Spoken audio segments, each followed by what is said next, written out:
Voilà, les trois derniers intervenants, c'est l'assurance mutuelle des motards. Oui. Voilà. Peut-être juste nous situer, que vous sachiez quel est Allez-y, notre oui. pas de porte. Hein. C'est-à-dire que nous, on est donc la mutuelle des motards qui assure depuis 28 ans les conducteurs de deux roues à moteur.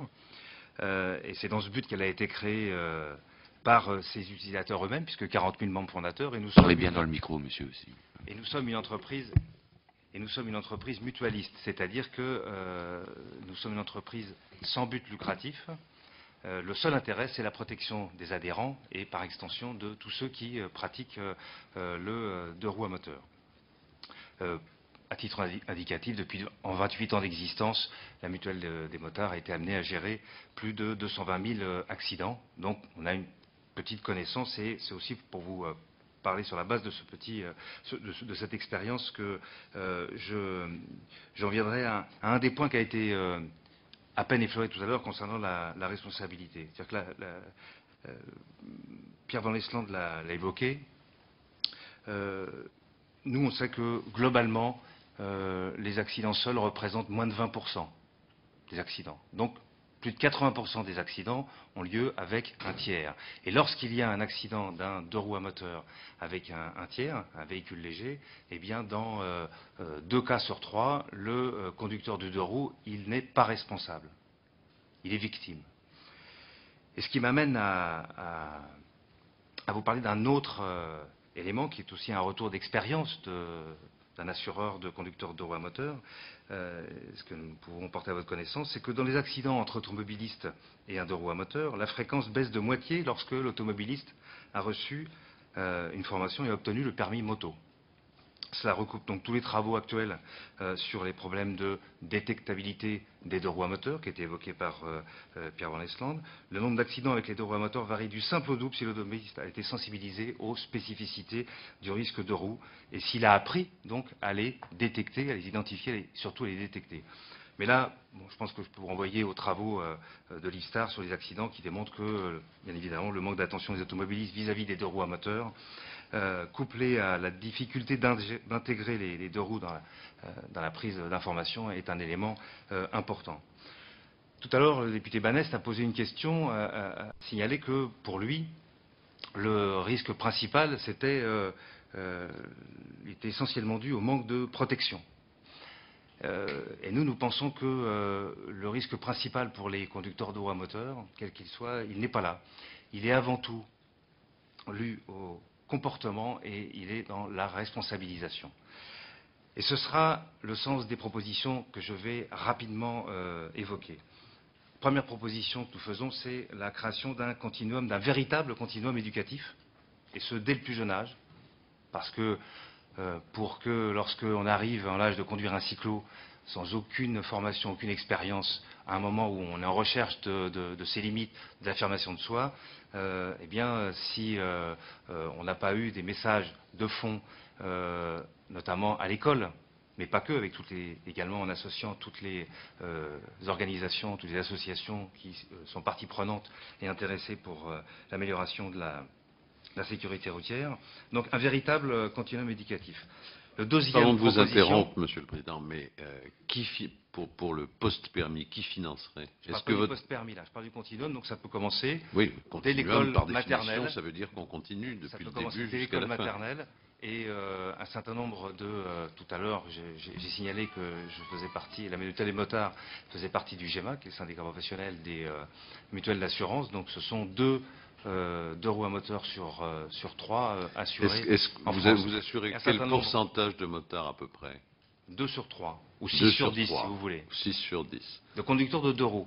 À l'intérieur du GEMA, il y a... Est-ce que votre mutuelle est prête éventuellement à participer dans le cadre de ce continuum ou de cette formation continue, je parle de celle maintenant après le permis, à des séances de formation, au financement de séances de formation? On le fait déjà depuis notre création, avec beaucoup moins de moyens, par exemple, que la Maïf qui a été citée tout à l'heure par Jean-Pascal Assailly, lors de la table ronde précédente. Avec beaucoup moins de moyens, nous le faisons en faisant appel également à nos délégués bénévoles, qui sont des sociétaires, qui donnent de leur temps pour sensibiliser notamment les plus jeunes aux risques de la conduite, aux dangers particuliers, aux particularités de la conduite d'un deux roues à moteur. Et ça, c'est ce que nous faisons au quotidien dans toutes les régions de France et de Navarre. Et ça, ce sont des moyens que nous déployons alors que nos moyens sont quand même relativement faibles si on nous compare avec des sociétés d'assurance ou ne serait-ce que des mutuelles d'assurance qui ont plusieurs millions de sociétaires. Nous, on en a un peu plus de 200 000 et pour autant on le fait, mais on estime que c'est notre responsabilité. Et c'est vrai que nous avons été les premiers à nous intéresser et à investir dans la connaissance du risque à moteur. Et derrière, de faire en sorte de faire part de cette expérience et de ce savoir-faire particulier. La deuxième proposition que nous faisons, c'est de mieux former les conducteurs de deux roues à moteur. Alors, ça rejoint ce qui a été évoqué tout à l'heure également par Pierre Van Estland, c'est mieux les former à l'analyse des comportements des autres usagers et à la détection des situations à risque. On sait qu'ils sont très fortement attachés. Alors c'est une autre formulation que celle de Pierre Van Estland sur la surconfiance. Nous on dit que les conducteurs de deux roues sont très attachés au statut prioritaire, à leur statut prioritaire lorsqu'ils sont en situation d'être prioritaires dans la circulation. Ça fait partie du phénomène de surconfiance dont je parlais. Oui, tout à fait. Mais cette formulation, nous en tant qu'assureurs, elle nous convient mieux parce qu'elle est le reflet de situations malheureusement que nous avons à traiter. Et c'est vrai que les hôpitaux et les cimetières sont pleins de motards et de scooteristes qui avaient la priorité. On a plein de dossiers comme ça. La troisième proposition, c'est former les automobilistes. Alors tout à l'heure j'ai dit mieux former les conducteurs de deux roues. Là c'est former les automobilistes à la détection des deux roues en intégrant à la formation de base du permis de conduire l'initiation aux deux roues. Mais ça a déjà été évoqué tout à l'heure et certainement lors de tables rondes précédentes, donc je n'insiste pas. La quatrième proposition que nous faisons, c'est de créer un vrai décompte officiel du parc deux roues à moteur pour sortir enfin de ces deux camps qui s'opposent, puisqu'on nous dit qu'il y a 2% du trafic, les deux roues à moteur ce sont 2% du trafic. Alors c'est vrai qu'en 1970 les gros cubes c'était 200 000 motards, 800 000 en 1980, 1,5 million aujourd'hui. Si on ajoute les 125 et les cyclos, ça fait près de 3 millions face aux 31 millions d'automobilistes. La part des conducteurs de deux roues dans le trafic est certainement plus proche des 10% que des 2% qui sont régulièrement invoqués. Ce chiffre a été sorti une fois et nous on pense qu'on est plus proche des 10% que des 2%. Mais mise en place d'un véritable décompte officiel, ça mettra tout le monde d'accord. Au moins, après il n'y aura plus de bataille de chiffres, éventuellement de points de vue.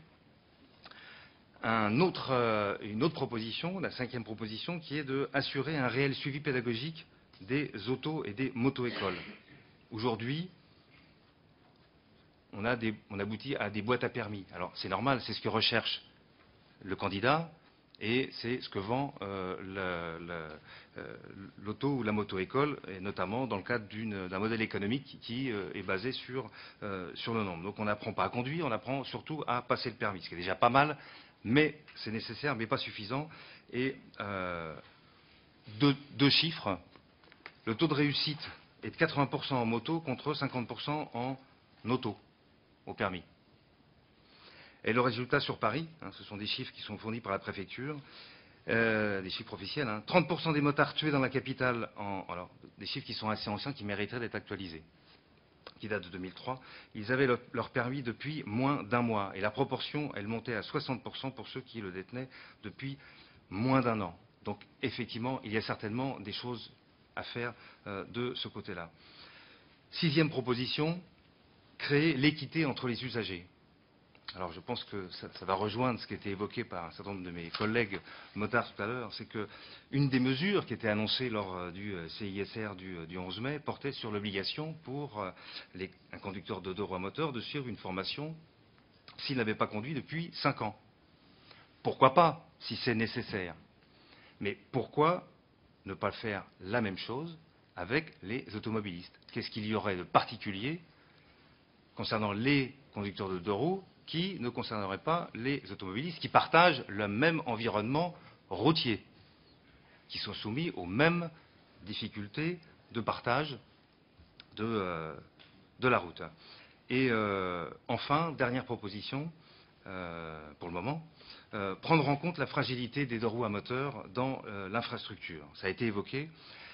Aujourd'hui, c'est un facteur aggravant dans la majorité des accidents. Et nous, en tant qu'assureurs, on le voit dans les dossiers, c'est dévastateur. Alors, il y a de manière emblématique les fameuses guillotines, les fameuses barrières de sécurité guillotines, les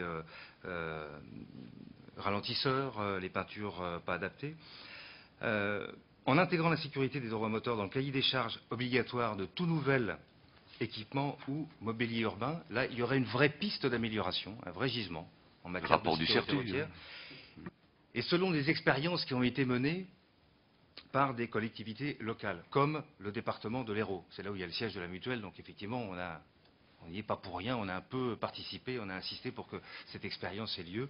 Eh bien, lorsque la sécurité des deux roues à moteur est intégrée dès le début d'un projet, le surcoût total, et là ça vous fera plaisir, Monsieur Houillon, le surcoût total est estimé au final à 1%, lorsque, dès la conception, eh bien, on intègre les particularités, les spécificités, la fragilité des conducteurs de roues à moteur.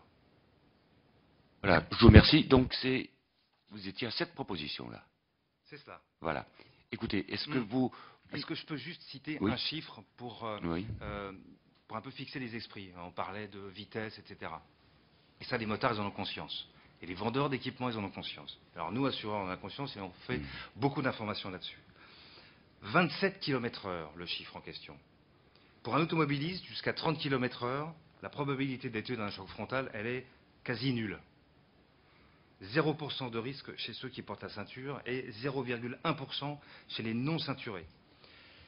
C'est une probabilité qui augmente rapidement avec la vitesse, pour des raisons évidentes. Pour un motard, dès 30 km/h, en cas de choc frontal, c'est terminé. Tous les crash tests des casques de moto sont effectués à la vitesse de 27 km/h. Au-delà, dans le cadre d'un choc frontal, eh bien, le casque ne résiste pas, et c'est surtout la boîte crânienne et le crâne du motard, du conducteur de deux roues, qui ne résistait pas. Et ça, c'est ce qu'estiment tous les médecins qui se sont penchés sur le sujet. des chiffres encore inférieurs pour les cyclistes. Probablement. Qui eux, c'est quasiment à 5 km. On ne les affuble pas de vitesse excessive, non. etc. Oui, on les affuble d'autres termes, mais peu importe. D'autant qu'aujourd'hui, c'est un mode de donc les 7 priorités, je voudrais simplement que vous nous les fassiez parvenir, tels que vous les avez énumérés, et voilà, ça restera pas lettre morte. Je vous remercie, mesdames et messieurs. Je vous avais dit vers midi, mais on a impérativement encore, le rapporteur et moi, un autre rendez-vous. Je voudrais vous remercier pour votre contribution, la